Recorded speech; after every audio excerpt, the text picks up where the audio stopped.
Welcome to the weekly press briefing of the Kosovo Specialist Chambers. Mirë se vini në informimin javor të dhomëve specializuara të Kosovës, ku synojmë të ofrojmë gazetarëve informacion të përditësuar mbi zhvillimet e fundit në gjykatë dhe mundësitë për të bërë pyetje. Siç mund të jeni në djeni, deklaratat përmbyllëse në gjykimin e Hashim Thaçit, Kadri Veselit, Recep Selimit dhe Jakub Krasniqit përfunduan me 18 shkurt. Pas mbylljes së paraqiitjes së provave, trupi gjykues ka deri në 19 ditë për të shqyrtuar me kujdes provat dhe argumentet e paraqitura dhe për të dalë në një vendim.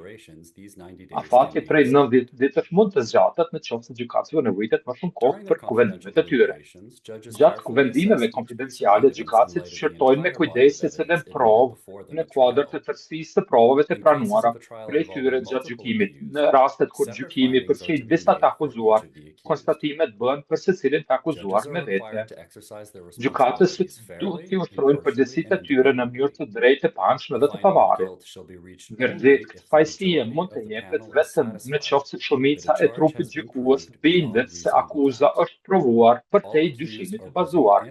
Të gjithë akuzuarit prezumohen të pafajshëm përveç nëse fajësia e tyre vërtetohet përtej dyshimit të bazuar. Pasi të përfundojë kuvendimet, trupi gjykues do të bëjë të ditur datën e shqiptimit të verdiktit.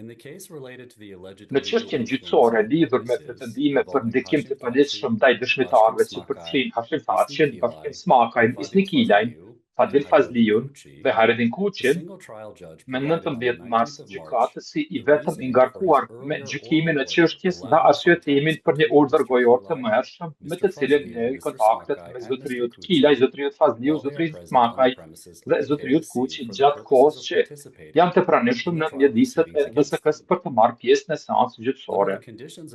Sipas kushteve të lirimit të tyre, me kusht të pandehurit në këtë çështje gjyqësore nuk lejohen të komunikojnë me njëri tjetrin për shkak të rrezikut se mund të ndikojnë në mënyrë të palejueshme tek dëshmitarët e mundshëm të mbrojtjes. Sidoqoftë, gjykatësi i vetëm konstatoi se gjatë kohës që gjenden në mjediset e VSK-s, ata kanë arsye legjitime dhe bindëse për të diskutuar gjykimin me njëri tjetrin dhe realisht nuk mund të pritet që të mos komunikojnë. Ky përjashtim vlen edhe për periudhat kur të akuzuarit marrin pjesë me anë të videolidhjes. Në bazë të parashtresave publike, ende nuk dihet nëse ekipet e mbrojtjes kanë dorëzuar mocione për vëzhgimin e akuzave në këtë çështje gjyqësore. Në varësi të vendimit mbi këto mocione, pritet që konferenca përgatitore për mbrojtje të mbahet në 1 prill.